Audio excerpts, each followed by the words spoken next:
ठीक है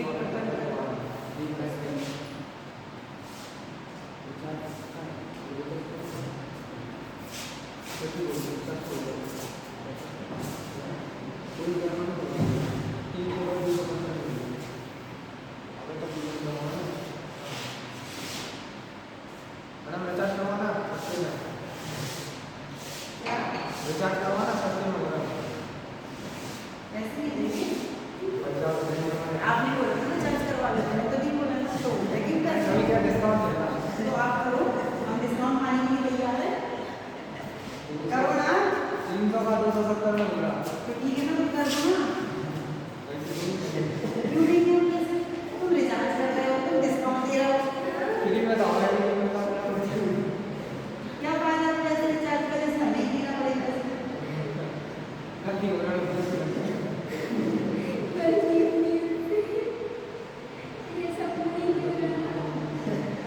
बताओ ऐसे भी नहीं दे सकते, कैसे बच्चे हैं, गरीबी चल रही है क्या गरीबी चल रही, आराम से अच्छे खासे तो देखते हो,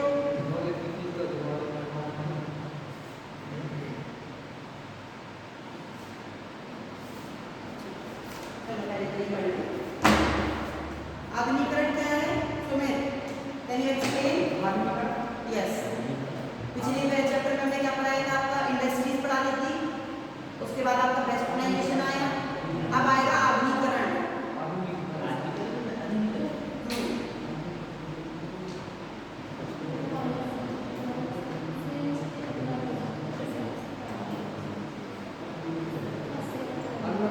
आधुनिकीकरण क्या होता है?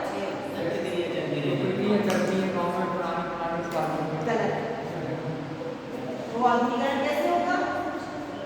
आधुनिकीकरण मतलब किसी चीज का विकास हो जाना, वो उसका नया चेंज हो जाना, जैसे फॉर एग्जाम्पल विलेज है,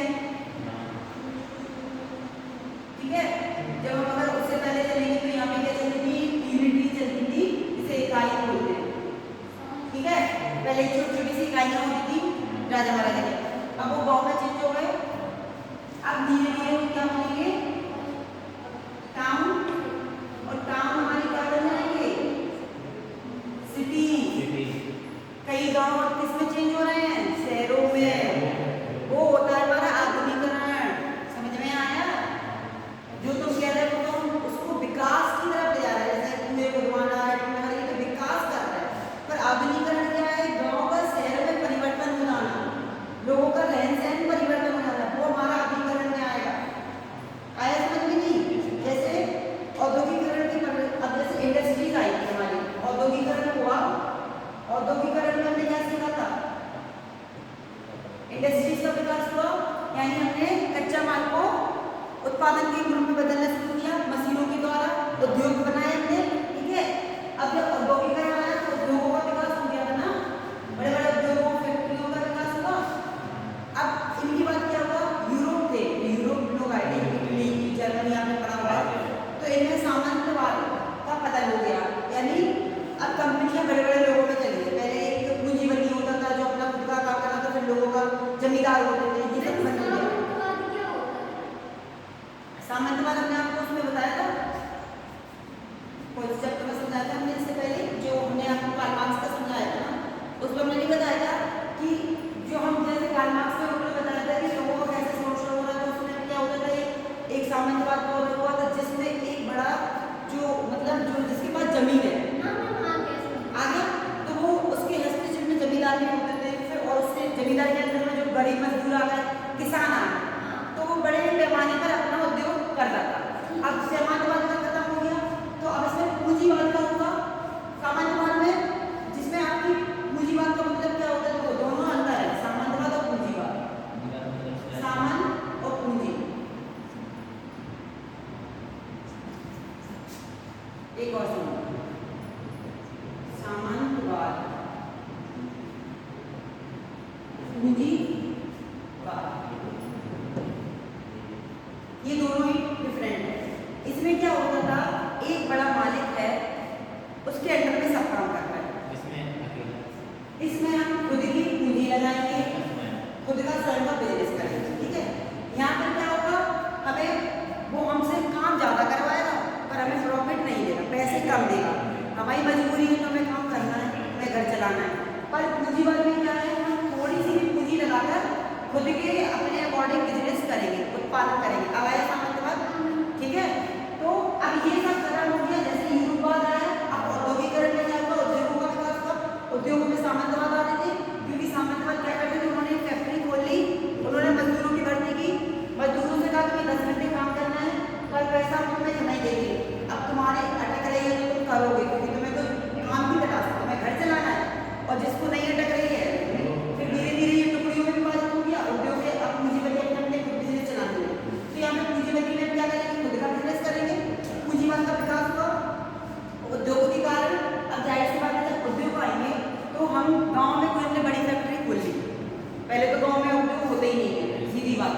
शहर की तरफ भागना पड़ता था। अब हमने वहाँ से पैसा कमा लिया तो हमने सोचा कि हम अपने गाँव में उद्योग के लिए खोल लें। हमने वहाँ पर उद्योग खोला, हमें वहाँ पे अपने मटेरियल रखा, लोगों को भी रोजगार मिला इसमें, जो लोग गाँव में रह रहे थे उनको रोजगार मिल गया क्योंकि अब फैक्ट्री आ गई। हमने कॉटन का हमने सोचा कॉटन से कपड़े बनाएंगे तो उसके लिए हम फैक्ट्री की जरूरत होगी, हाथ से तो नहीं कर सकते ना कॉटन को क्योंकि उसकी धुलाई करनी होती है, धागा बनाना होता है, फिर कपड़ा बनेगा उससे, तो इसके लिए हमें फैक्ट्री की आवश्यकता होगी। फैक्ट्री में हम अकेले काम नहीं करेंगे ना, लेबर चाहिए, हर किसी का काम अलग अलग डिवाइड होगा, कोई लेबर का काम चाहिए, कोई उधर करेगा, कोई लेबर का काम चाहिए। तो यहाँ से क्या होगा, अब हमने उद्योग को अगर हमने इसको विलेज में खोल दिया तो धीरे धीरे वहाँ का विकास हो गया क्योंकि रोड की हमने व्यवस्था करवा दी। अब गाँव में रोड नहीं होती थी, कच्ची सड़कें होती थी, तो हमने वहाँ पे रोड बना दिए, मकान कच्ची की जगह हमने पक्के बना दिए। अब वो गाँव किसमें चेंज हो गया, शहर में। तो इससे क्या हुआ, शहरीकरण का विकास हो गया, ये चीज़ है। तो औद्योगिकरण से क्या हुआ, गांव जो हमारे नगरीकरण ने गति पकड़ी, अब हमने नगरीकरण में चेंज कर दिया, अब गांव को हमने नगरों में मिला दिया। ठीक है, हमारी झांसी क्या है, महानगर में आती है क्योंकि बहुत बड़ी है। और हम अगर 1857 की बात करें तो उस टाइम तो झांसी महानगर थी नहीं ना, छोटी छोटी चीज़ों में डेवलप थी। अब झांसी में अपने कई गाँव मिला दी, कस्बे मिला दी, तो बड़ी महानगर हो गई। गाँव कस्बे बनने लगे और कस्बे नगरों में बनने लगे। अब जैसे आप अभी झांसी में रह रहे हैं, ये आपकी क्या है, सिटी है, ठीक है। टाउन को देखेंगे तो आपका क्या आ जाएगा, वॉट, एक टाउन है चिड़गांव, आपका टाउन, चिड़गांव विलेज में आता है कि टाउन में, क्या चिड़गांव विलेज में है, ये विलेज में आ जाएगा आपका चिड़गांव। ठीक है, समझ में आया। अब वॉट हमारी टाउन है क्योंकि उसमें एक तहसील आ गई, मतलब कुछ चीज़ हमने ओपन कर दी, अगर नहीं होती तो उसमें तो वो गाँव में आ गई। तो अब हमने शहरी, अब धीरे धीरे गाँव में विकास हो गया और टाउन में विकास हो गया। ठीक है, समझ में आया। तो यहाँ से विकास हो गया ना शहरीकरण में, तो धीरे धीरे महानगर के विशाल रूप में बढ़कर सामने आ गया। यही जब एक सिटी में हम कई गाँव और कस्बों को मिला देते वो एक महानगर बन जाता है। अब सब आधुनिकता का प्रभाव 21वीं सदी में पहुंचकर आधुनिकता का परिवेश क्या होता है, यानी अब हमारी क्या हो गया, 21वीं सदी आ गई। और 19वीं सदी की बात करें तो अपने कहाँ पे चले जाते हैं, देश आजाद के समय। और 21वीं सदी की बात करें तो हमारे यहाँ पर काफ़ी चीज़ें बदल गई, वाहनों का विकास, यातायात के साधनों का विकास हो गया, ठीक है, इलेक्ट्रॉनिक चीज़ें विकास हो गई, ये सब चीज़ें चेंज हो गई। अब हम पढ़ेंगे पहले meaning and definition of modernisation. अभी हमें मॉडर्नाइजेशन समझ में आ गया, आइए आधुनिकरण का समझ में आ गया कि कैसे विकास हुआ धीरे धीरे। ठीक है, आधुनिकता का अर्थ की परिभाषा समझेंगे तो श्री रिटजर, इनमें आ जाएंगे आपके श्री रिटजर।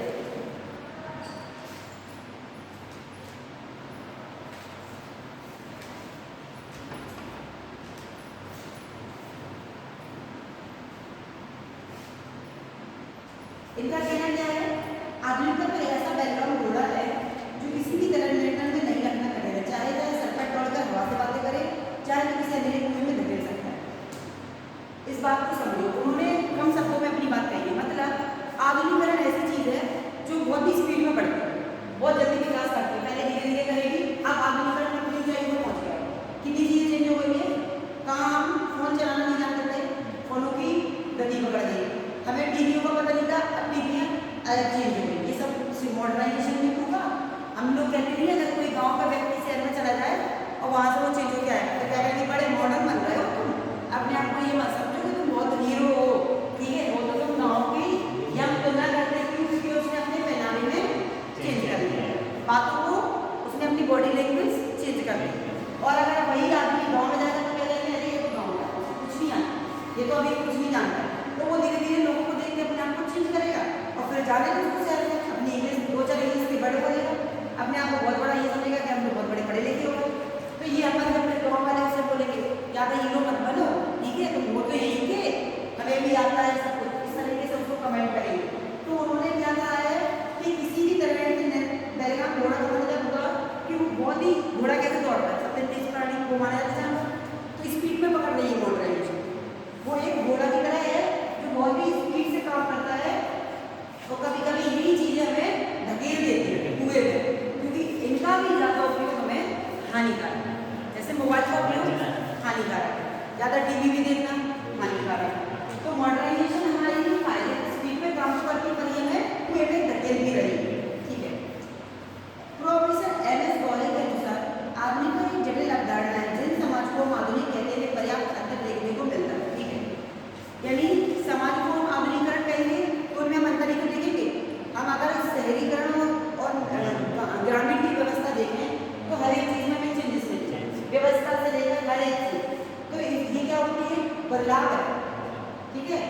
शहर कैसे बदले? गाँव से बदले।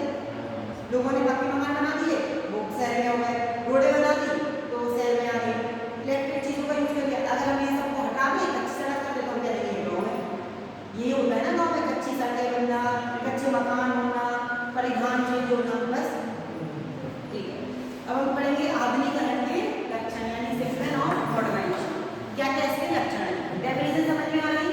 ठीक है। आधुनिकता की व्यापकता। आधुनिकता की प्रक्रिया है जिसमें गतिशीलता है, इसका केवल अस्तित्व समाजशास्त्र राजनीतिशास्त्र में ही ऐसा नहीं है, मानव के विभिन्न क्षेत्रों में देखने को मिलता है। आधुनिकता का प्रभाव सबसे पहले साहित्य कला में होती है। हमने क्या आधुनिकता को सिर्फ सब्जेक्ट में देखा? ऐसा तो नहीं है कि हम सिर्फ राजनीति में पढ़ रहा हूँ कि समाजशास्त्र में पढ़ रहा हूँ। आधुनिकता में ऐसी चीजें जिन्हें हम खुद भी रियलाइज करते हैं, हम अपने आप में चेंजेस लाते हैं, वही तो एक आधुनिकता है। ठीक है, समय के साथ इंसान बदल रहा है, वो एक आधुनिकता है। कहते हैं ना, हमारे पूर्वज बात करेंगे तो क्या कहेंगे? अरे छोड़ो पहले की बातें, अब तो बदल गया, अब तो समय बदल रहा है, लोग चेंज हो रहे हैं। अब गाँव की बातें कहते हैं, पुरानी बातें छोड़ो, बदलाव लाओ अपने अंदर, उसको ये मॉडर्नाइजेशन में रखेंगे। आधुनिक समाज का उदय, यह निश्चित रूप से नहीं कहा जाता कि आधुनिक समाज का उदय कब हुआ, फिर भी लगभग 15वीं 16वीं शताब्दी। 15वीं 16वीं शताब्दी की बात करें तो यहाँ से ही आधुनिकता चेंज हो गई। कैसे? 15वीं 16वीं शताब्दी में हमारा राजा का शासन चलता था, ठीक है, अंग्रेजों का आना शुरू हो गया, तो उन्होंने ही आधुनिकता का विकास करना शुरू कर दिया। जैसे लाइट का विकास, टेलीफोन का विकास, कंप्यूटर का विकास, ये सब कब हुआ? वो अंग्रेज के टाइम से अंग्रेज आने लगे ना, 15वीं 16वीं शताब्दी। उससे पहले भी चार्ल्स बेबेज आए और भी आए, टेलीफोन के लिए आए। उन्होंने साइंस में भी जैसे जो हमारी मलेरिया की दवाई उसकी बनाई उन्होंने, तो ठीक है, तो हमारे आधुनिकरण पहले से चेंज होने लगे। टीकों का विकास हुआ, टीबी का भी इलाज हो गया, ये सब तो हमारे पहले से हुए, क्या भी हुए, पहले से हुए ना। फ्लैट बीमारी आई थी तो उसमें कितने लोग मारे गए थे? कम से कम 3 करोड़ लोग, तो उसका विकास हुआ, उसकी दवाई की खोज की, तो ये सब आधुनिकरण में ही आएगी जिसमें हम चीजों का विकास करते हैं। चलो पढ़ो, तो मैं आधुनिकता और विकास का परिणाम रीड करो जरा, देखिए क्या रीड करते हैं। हाँ पढ़ो,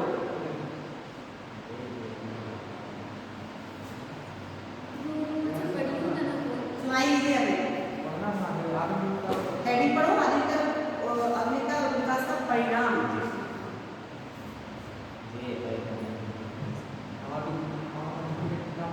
विकास का परिणाम, क्रांतियों ने आधुनिकता का जन्म लिया और फिर आधुनिकता का विकास प्रारंभ हो गया। कुछ ऐसी ऐतिहासिक जटिल प्रक्रिया आई जिन्होंने आधुनिकता के विकास के एक वैश्वीय स्वरूप प्रदान किया। धर्मनिरपेक्ष राज्य, वैश्वीय पूंजीवादी अर्थव्यवस्था, सामाजिक विरचन तथा वर्ग और विकसित श्रम विभाजन ऐसी प्रक्रियाएं नहीं हैं जिन्होंने आधुनिकता के विकास को नई धारा प्रदान की है। समझ में आया कुछ इसमें? बताओ क्या कह रहा है वो? क्रांतिकारियों ने आधुनिकता को जन्म दिया, जो हमारे फ्रीडम फाइटर थे उन्होंने स्टार्टिंग इसकी कर दी थी। अगर वो देश के लिए नहीं लड़ते तो क्या हम आगे विकास नहीं लाते? उन्हीं की गुलामी में जकड़े रहते, हम कुछ चीज़ों का उपयोग नहीं कर सकते थे। फिर आता है इनका आधुनिकता के विकास को एक वैश्विक स्वरूप प्रदान किया जिसमें धर्मनिरपेक्ष राज्य और पूंजीवादी अर्थव्यवस्था। पूंजीवादी अर्थव्यवस्था सबसे ज़्यादा अहम रखती है आधुनिकता के विकास के लिए। शायद हमने अपना खुद का पूंजी लगाकर विकास किया, यानी हमने क्या करा? खुद की पूंजी लगाई, उत्पादन बनाया। अब इससे क्या हो रहा है? ज़्यादा मात्रा में उत्पादन होगा तो अर्थव्यवस्था कैसे बढ़ेगा? हम तो धन कमा ही रहे हैं, लेकिन बाजार की अर्थव्यवस्था सुधरेगी ना। जितनी मात्रा में हमारा सामान बाहर जाएगा तो उतनी मात्रा में हमें धन मिलेगा ना, विदेशी मात्रा, ठीक है, विदेशी धन मिलेगा तो आगे यहाँ पर अर्थव्यवस्था सुधरेगी। दूसरी बात, वर्ग और श्रम विभाजन। वर्ग मतलब क्या आता है? इसमें मजदूर वर्ग आ जाएगा आपका और पिछड़ा वर्ग और भी आ जाते हैं जो काम करते हैं। दूसरा आता है श्रम विभाजन। श्रम विभाजन का मतलब क्या होगा? क्यों बताइए? जब मजदूरों का ज्यादा शोषण होगा, जो सामंतवादी लोग थे वो मजदूरों को कम हिसाब से काम कराते थे, काम ज्यादा और वेतन कम, तो उस हिसाब से उन्होंने मजदूरों ने क्या कहा कि खुद का अलग से काम करेंगे, हम इनके हिसाब से नहीं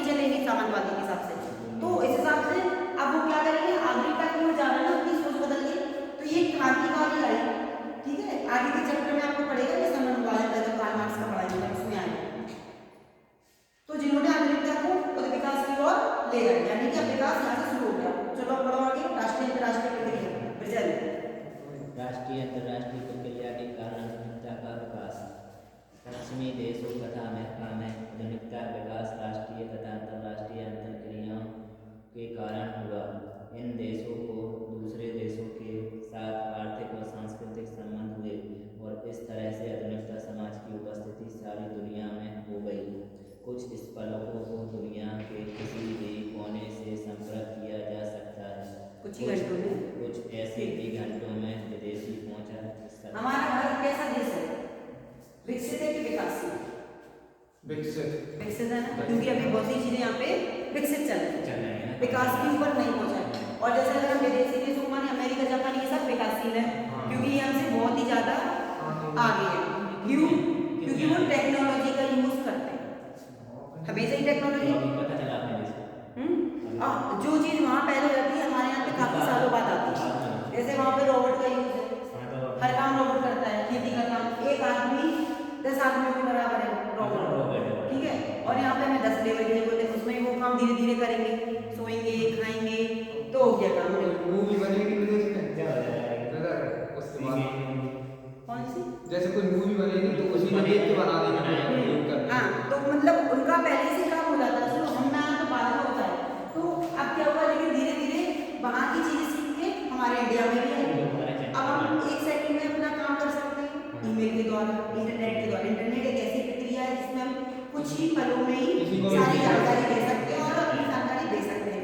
तो ये सब हमारे किसमें आ जाएंगे? आधुनिकीकरण के विकास में, ठीक है। आधुनिकता की पहचान पूंजीवाद और औद्योगिकरण धन निरपेक्षता। पूंजीवाद हमने बताई क्या है, धन निरपेक्षता क्या है?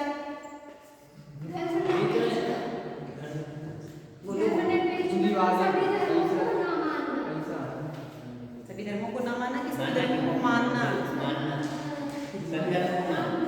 मतलब हम किसी भी धर्म को अपना सकते हैं, किसी भी धर्म को छोड़ सकते हैं, अपना सकते हैं। आपके अंदर ये पाबंदी नहीं है कि आप अगर हिंदू धर्म में हैं तो आप हिंदू ही धर्म माने, ऐसा नहीं। हमें सभी धर्मों की अवहेलना नहीं करनी चाहिए, सभी धर्मों को समान मानना चाहिए, किसी भी धर्म का निराकरण नहीं करना चाहिए। सारे धर्म अपने अपने समान हैं। आप मुस्लिम भी बन सकते हैं, ईसाई भी बन सकते हैं, जैन भी बन सकते हैं, जो आपको सही लगे, आपकी जिसमें इच्छा हो।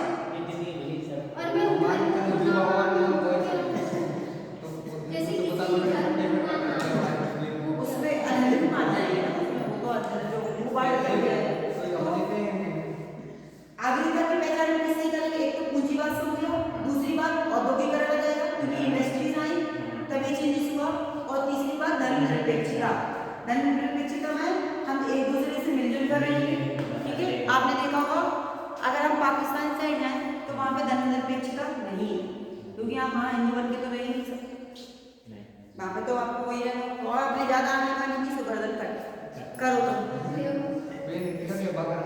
तो मैं कब आतंकवादी घोषित करते हैं पाकिस्तान वाले? नहीं, सपोज तुम पाकिस्तान गए, बाघा बॉर्डर पे, बाघा बॉर्डर का नाम सुना है? हाँ सुना है।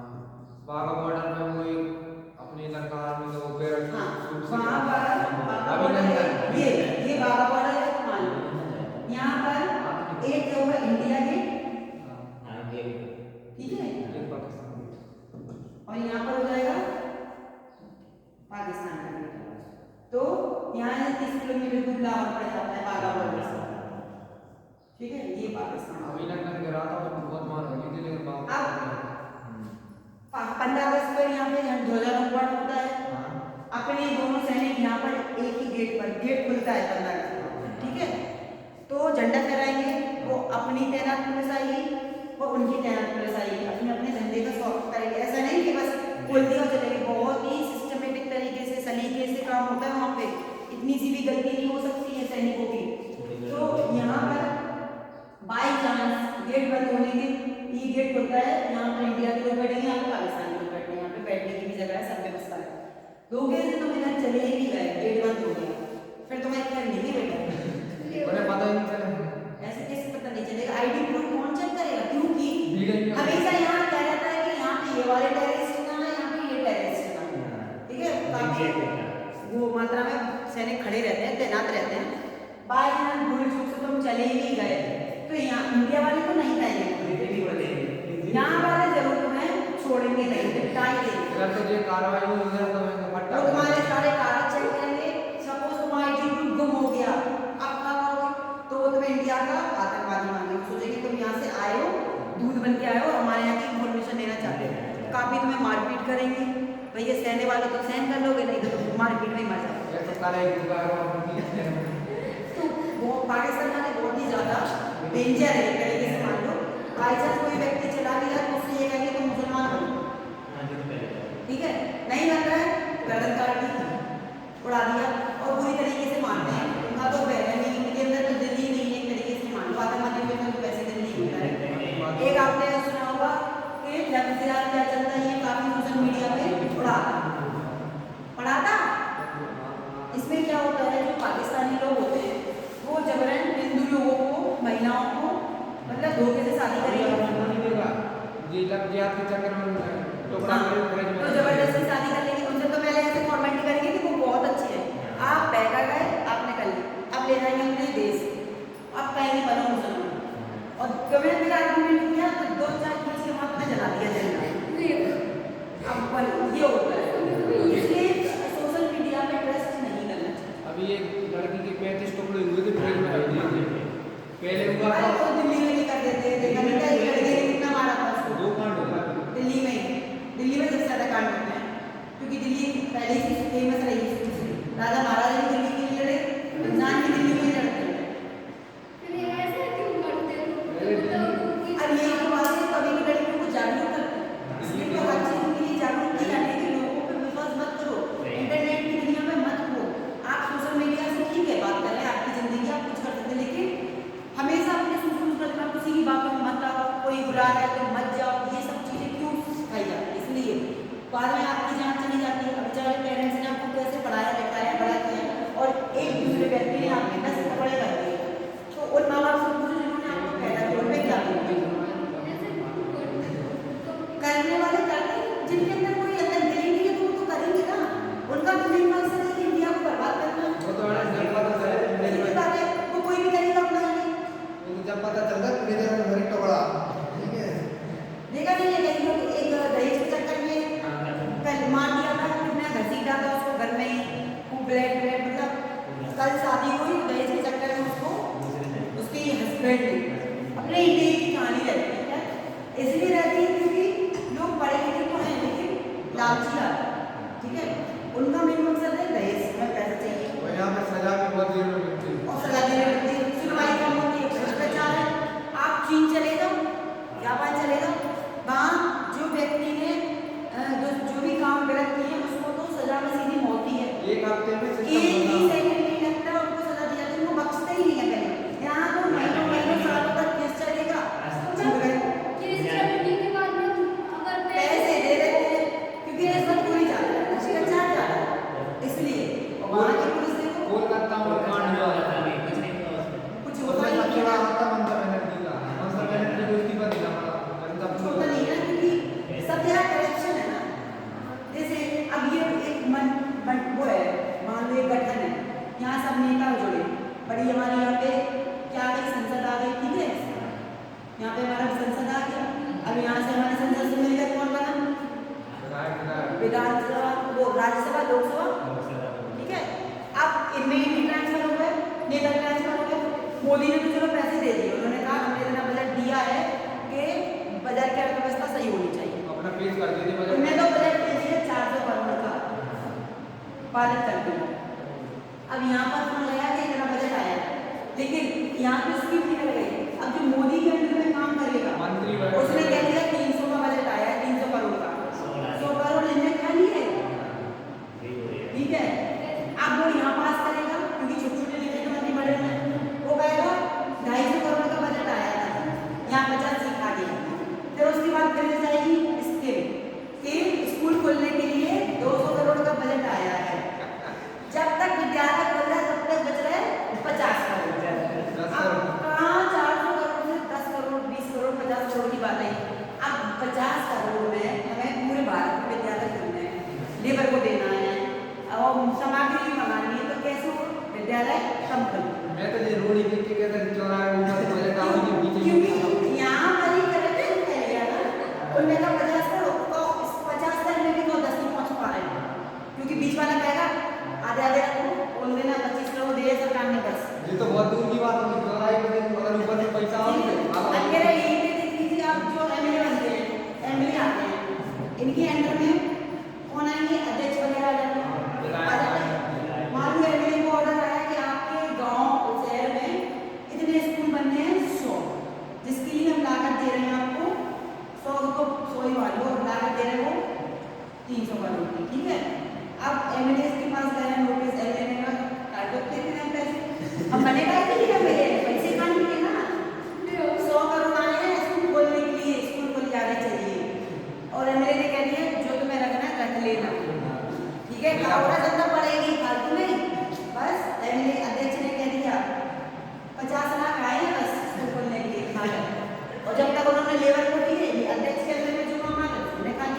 पहचान है, तुम्हें नहीं पता है, उन्हें घपला कर लिया। ऐसे ऐसे चल रही पॉलिटिक्स, यही तो पॉलिटिक्स है। राजनीति में जितने बड़े लोग होंगे वही पैसे वाले होंगे, और जो बेचारे IAS PS की तैयारी कर रहे हैं उनका कुछ नहीं हो रहा, वो सुसाइड कर रहे हैं क्योंकि बेचारे पढ़ रहे हैं, नौकरी निकल नहीं रही है, क्या करें।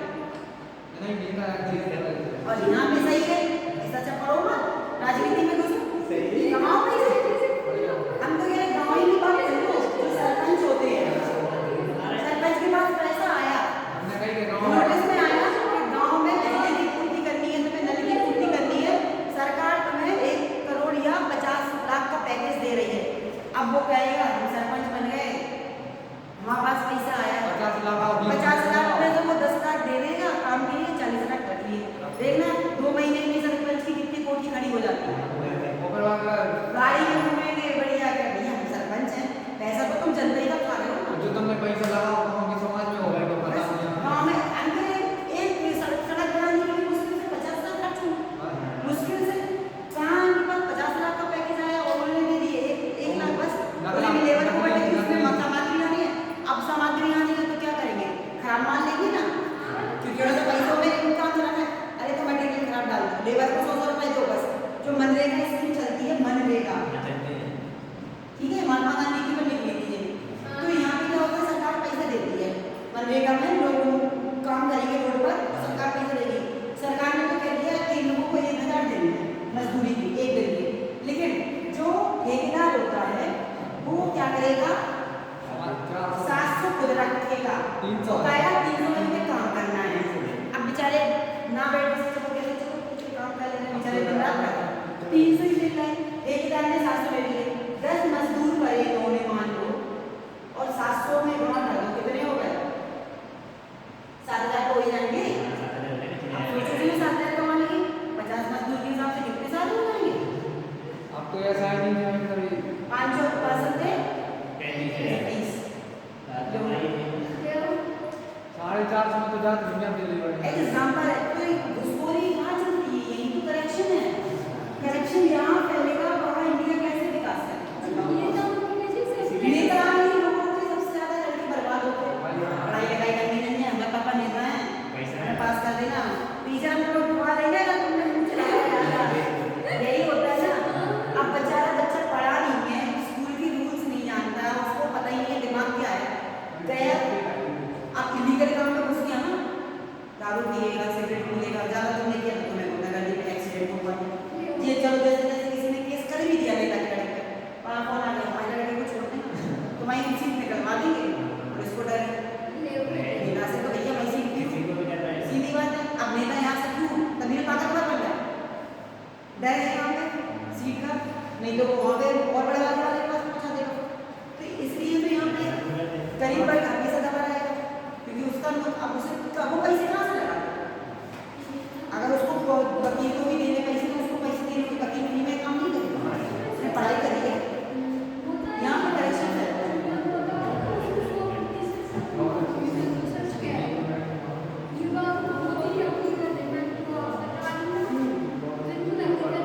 हाँ तो मैं कब गलत बताती हूँ, मैं तो हकीकत ही बताती हूँ, मैं कब कौन सा गलत रॉन्ग शिक्षा दूंगी, मैं हमेशा हकीकत ही बताऊँ। करेक्शन तब नहीं फैलेगा अगर आपको ईमानदारी से काम, तो आप अपनी बात पर अड़े रहो। मुझे एक पैसा नहीं लेना है, अगले दिन वो खुद नहीं देगा, उसे पता है कि तुम गलत काम नहीं करोगे, तो वो क्या करेगा, तुम्हारा ट्रांसफर करा देगा। ठीक है, माँ भी ईमानदारी से लड़ेगी, लेकिन एक व्यक्ति की ईमानदारी करते चलेगी, क्योंकि 10 लोग करेक्शन है, आप 10 लाख ट्रांसफर करेंगे, ज़्यादा ही लोग घुमा देंगे, ज़्यादा ईमानदारी चल रहा था लोकल से, वो नहीं सुनेगा। एक नायक पिक्चर है आपने देखी, सब देख लीजिए, नायक देखी नायक नहीं खलनायक है वो, नहीं नायक ही वो उसकी अनिल, अब वो मैं पूरे नेताओं की बात एमएलए को बनता है ना सीएम, एक दिन के लिए बनता है, एक दिन में पूरे नेता जितनी। तो इस तरीके से अगर काम होगा तभी तो, क्योंकि उसको उसने करप्शन नहीं लिया ना, उसने रिश्वतखोरी किसी से नहीं ली, जो जैसा काम करो उसको करना, एक दिन के अंदर फाइलें चाहिए, एक ही जगह बैठे उसने सबकी सीटें, उसने ये नहीं कहा कि नहीं मुझे गाड़ी चाहिए, उसने कहा मुझे हायर नहीं करना है, मुझे काम देखना है, उसने हायर फाइलें करी, सबको सस्पेंड करो, कैसे नहीं करेंगे काम, आखिर में बोल रहा वो तो एक सीख होती है, सिखाने के लिए होती है कि हमें कैसे काम करना है, पर ऐसा नहीं करते लोग।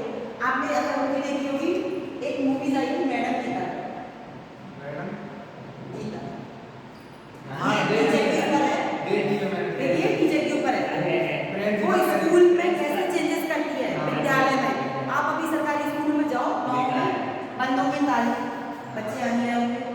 टीचर अपने घर पे सो रहा है, सैलरी फालतू की ले रहा है, अगर वो स्कूल आए, बच्चों को लाए तो बच्चे क्या सीखेंगे नहीं। तो यहाँ पर उन्होंने करेक्शन किया, ठीक है, स्कूल को कितना अच्छा बनाया, ठीक है, चेंज कर दिया। हर एक टीचर की पीरियड में उनको बैठना होता था, देखते थे वो टीचर कैसे पढ़ाते हैं, क्योंकि सरकारी टीचर बनते बड़ी मुश्किल है, लेकिन फिर काम सरकारी नहीं होता क्योंकि वहाँ पे निरीक्षण नहीं होता है, ठीक है। यहाँ पे अगर निरीक्षण अधिकारी आए एक रोज डेली क्लास लगेगी तो पढ़ाई ढंग की होगी ना। अगर निरीक्षण नहीं है तो अपने हिसाब से टीचर मनमानी करेगा ना, सिंपल सी बात है। तो यहाँ पे भी उन्होंने यही किया था, वो निरीक्षण करते थे, उन्होंने हर एक टीचर से ये कहा तुम इंग्लिश के हो, मुझे क्लास में ये गलती नहीं चाहिए, आप पढ़ना। तो फिर वो तैयारी करते हैं, सेंटर टीचर मैथ करता है, स्पोर्ट वाले टीचर स्पोर्ट तैयारी करता है, तो उसके ऊपर केस भी होता है। फिर जो लोग सही रास्ते पर चलेंगे उनको हमेशा प्रॉब्लम आएगी, क्योंकि बुरे वाले ज़्यादा है। हमारी अगर 100% जनता में 99% तो हमारे करप्शन वाले हैं। अब 1% व्यक्ति है जो वो अगर ढंग से काम कर रहा है तो 99 लोग उसे घेरेंगे तो क्या करेगा बेचारा, हार मान लेगा। जो हार मान लेगा वो हार मान जाएगा, नहीं मानेगा वो आगे तक लड़ेगा, चाहे फिर मर जाए। यही क्रांतिकारी ने किया, हार नहीं माना, ठीक है। टाइम देखो, इसमें ही तुम लोग टाइम निकालो। 36 मिनट हुआ है।